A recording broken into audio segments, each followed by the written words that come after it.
एक शाम प्राची टीवी पर सीरियल देख रही होती है। तभी उसकी सास वहां आती है। अरे सीरियल में तो ऐसे मग्न है जैसे आज रात का खाना पड़ोसी आकर बनाएंगे। मुझे पता ही नहीं था आपने अपने बेटे की शादी पड़ोस में भी की हुई है। हैं? मतलब? मतलब इस घर में सारा काम बहू ही करती है। आप तो सिर्फ खर्राटे मारती हैं। अच्छा जी, फिलहाल तो तुम आराम फरमा रही हो, चलो जाओ। ये मेरे टीवी देखने का समय है। हाँ, इसीलिए मुझे भगाया जा रहा है। सॉरी, अब तो बिल्कुल नहीं जाऊंगी। प्राची की इस बात पर दोनों सास बहू के बीच टीवी रिमोट के पीछे बच्चों जैसी छीना झपटी शुरू हो जाती है, जिसके बीच श्लोक भी काम से घर वापस आ जाता है। हाँ, आज मेरी चूहे बिल्ली की जोड़ी किस बात पर झगड़ रही है। अरे तेरी बीवी मुझे टीवी ही नहीं देखने दे रही। अरे तुम्हारी मम्मी मुझे खाना बनाने के लिए फोर्स कर रही है। अरे वाह, ऐसे बेतुके रीजन पर तो बच्चे भी झगड़ा नहीं करते। अरे मुझे कुछ मत बोल, सब इसने ही शुरू किया है। हाँ हाँ, जैसे आप तो बहुत दूध की धुली है ना। अरे बस, दोनों चुप। प्राची जाओ, खाने की तैयारी करो। और माँ तुम छोड़ो, तुम्हें क्या बोलूं, शांति से अपना सीरियल देखो। मुझे दोबारा लड़ने की आवाज सुनाई नहीं देनी चाहिए। ऐसा बोलकर श्लोक वहां से चला जाता है, जिसके पीछे पीछे प्राची भी कुछ न कुछ बड़बड़ाते हुए रसोई में चली जाती है। हाँ हाँ, सासू जी को तो कुछ बोलेंगे ही नहीं। बस मुझ पर ये हुक्म चलता है, खाना बनाओ, जैसे मैं इनके घर में खाना बनाने के लिए आई हूँ। इसी तरह शाम बीतती है और रात को श्लोक और प्राची की सास खाना खाकर सोने चले जाते हैं। लेकिन प्राची गुस्से में कुछ खाए बिना काम में ही लगी रहती है। इस घर में किसी को घंटा फिक्र नहीं पड़ता, मैं खाऊं या भूखी रहूं। प्राची कुछ देर के लिए रसोई से बाहर जाती है और जैसे ही वापस आती है तो वहां दूध का भरा ग्लास देखकर हैरान रह जाती है।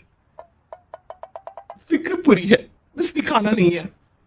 प्राची दूध पीकर सोने चली जाती है और अगली सुबह एक बार फिर सास बहू का कार्टून नेटवर्क स्टार्ट हो जाता है। ये तुमने ही किया है। अरे, अजीब जबरदस्ती है। मैं बोल रही हूँ मैंने कुछ नहीं किया। दोनों ने मिलकर पूरे घर को पागल खाना बनाया हुआ है। यहाँ कोई नॉर्मल इंसान तो रह ही नहीं सकता। इसीलिए अब पड़ोसी क्या, रिश्तेदार भी घर आने से कतराते हैं। और सुन बेटे, तू भी चंगा, तेरी माँ भी चंगी, तेरी बीवी भी चंगी, रिश्तेदार। हाँ जी, आपको नहीं पता क्या, गंगाधर ही शक्तिमान है, रिश्तेदार ही। हाँ हाँ, बस समझ गया। कभी जानवरों जैसे लड़ेगी तो कभी जुगलबंदी करेंगी। भाई मैं आप दोनों के बीच में नहीं फंसना चाहता।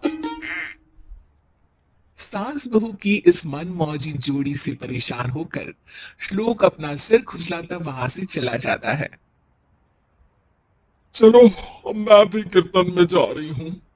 इस पर जैसे ही सास कमरे में अपना पर्स लेने जाती है तो वहां नाश्ते की प्लेट रखी देख मुस्कुराने लगती है और नाश्ता करके घर से बाहर निकलते हुए कुछ पैसे टेबल पर रख जाती है, जिसके कुछ देर बाद सिलेंडर वाला घर आता है।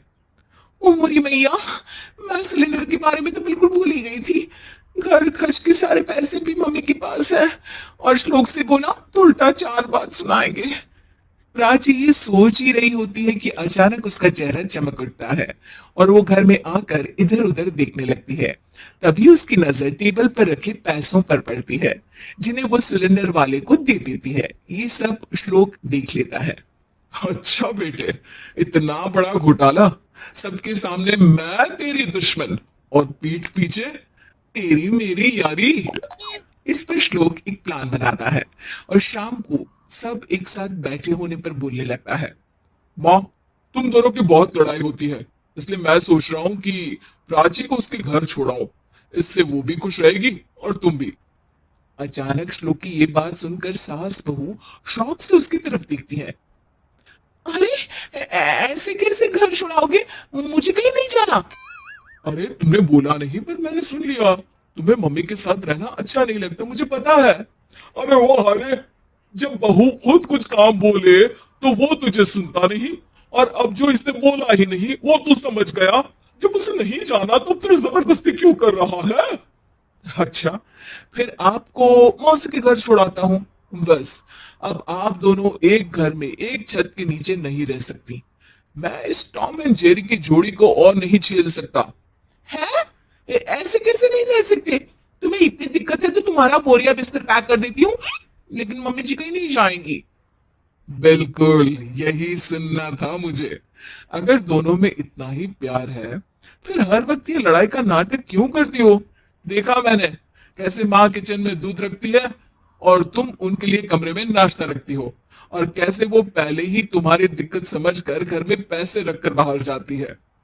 अरे भाई इतना ड्रामा तो डेली सोप में भी नहीं होता जितना तुम दोनों ने इस घर में फैलाया हुआ है।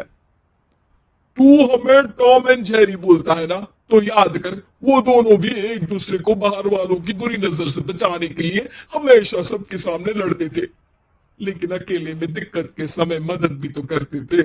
बस हमारा रिश्ता भी कुछ ऐसा ही है। और वैसे भी अगर सास बहू में तू मैं नहीं होती तो दुनिया वालों को कहानियां कैसे मिलेंगी?